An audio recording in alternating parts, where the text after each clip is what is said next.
जवाब तो कई लोग महंगाई का भी तलाश रहे हैं, जिस तरह से हम अभी स्कूलों का तलाश रहे थे। इसमें नया अपडेट आया है। रूस ने तोड़ी डील, क्या बिगड़ेगा आपकी जेब और जीव का फील।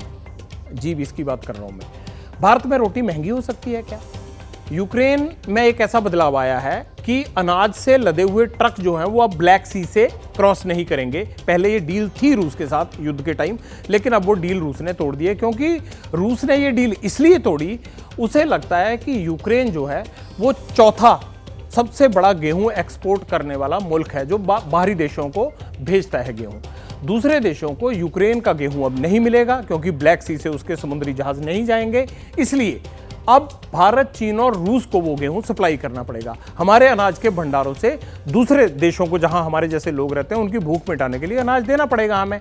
तो इसका असर आपकी रसोई पर कैसे पड़ेगा। हम आपको काफी पहले पब्लिक इंटरेस्ट में ये चेता देते हैं कि आप अपना बजट और सब जुगाड़ सेट कर लें। क्यों? क्योंकि युद्ध के परिणाम हमेशा बुरे होते हैं। रूस के डील तोड़ने से यह अनाज का संकट खड़ा हो सकता है। रूस यूक्रेन में अनाज की सप्लाई की डील थी, मतलब अनाज की सप्लाई वाले नहीं रोकने हैं। ये क्यों थी डील, और क्यों रूस ने पहले कहा था कि मैं सहमत हूं, आप अपने जहाज भेज दीजिए। पहले ये समझ लीजिए, फिर मैं आपको बताऊंगा कि डील टूटने की वजह क्या है।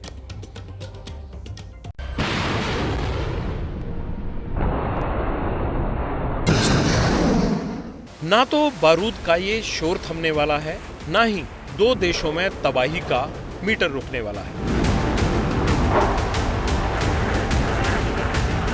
बल्कि इस जंग का साइड इफेक्ट अब लोगों की थाली से रोटी को गायब करने वाला है।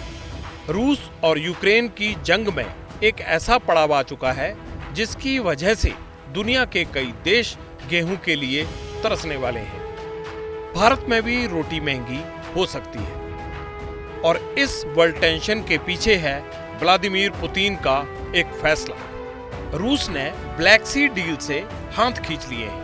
17 जुलाई को डील एक्सपायर हो गई। डील के मुताबिक ब्लैक सी में यूक्रेन पोर्ट तक आने जाने वाले अनाज के जहाजों को कोई सेना टारगेट नहीं करेगी। ये डील यूक्रेन की जंग के बाद साइन की गई थी। रूस ने 3 बार इसे रिन्यू भी किया, लेकिन पॉलिटिकल ब्लैकमेलिंग कहकर इस बार पुतिन ने डील तोड़ दी। रूस ने धमकी दी है कि अब वो ब्लैक सी में यूक्रेन के किसी पोर्ट पर आने जाने वाले जहाजों को दुश्मन का जहाज मानेगा। यानी अब ब्लैक सी में अनाज ले जा रहे जहाजों पर बमबारी का खतरा बढ़ गया है।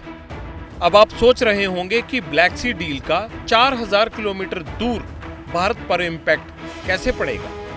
दरअसल जंग से पहले यूक्रेन दुनिया का 5वां गेहूं एक्सपोर्ट करने वाला देश था। अभी भी यूक्रेन में बहुत बड़ी मात्रा में गेहूं पैदा होता है। रूस की धमकी के बाद ब्लैक सी के रूट से यूक्रेन का गेहूं बाकी देशों तक नहीं पहुंच पाएगा। दुनिया की जरूरत को पूरा करने के लिए रूस, चीन और भारत को निर्यात बढ़ाना पड़ेगा, वो भी किसी दूसरे रूट से। इसका मतलब है भारत से ज्यादा गेहूं दूसरे देशों में जाएगा। चूंकि चीन के बाद भारत गेहूं का सबसे बड़ा कंज्यूमर है, इसलिए गेहूं के दाम बढ़ेंगे। इसके सिग्नल 2 दिन में ही मिलने लगे हैं।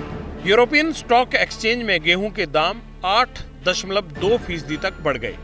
अमेरिका में भी गेहूं के दाम एक दिन में 8.5% बढ़ गए।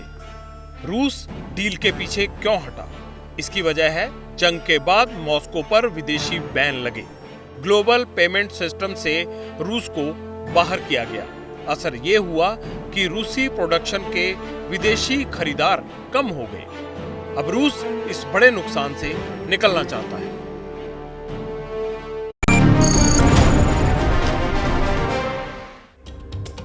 रूस और यूक्रेन में हालात बिगड़े हुए हैं, ये सबको पता है।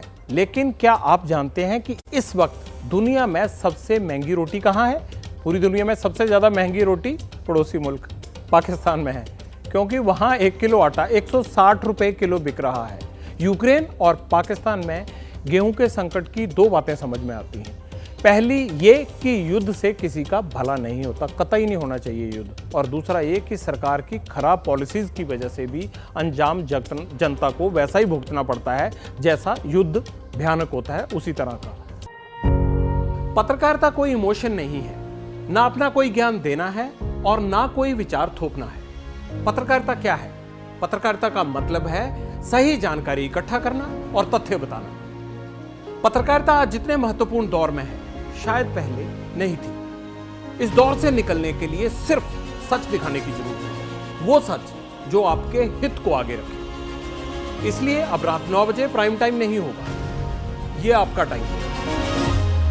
जगविंदर पटियाल के साथ देखिए पब्लिक इंटरेस्ट 17 जुलाई से सोमवार से शुक्रवार रात 9 बजे सिर्फ एबीपी न्यूज पर।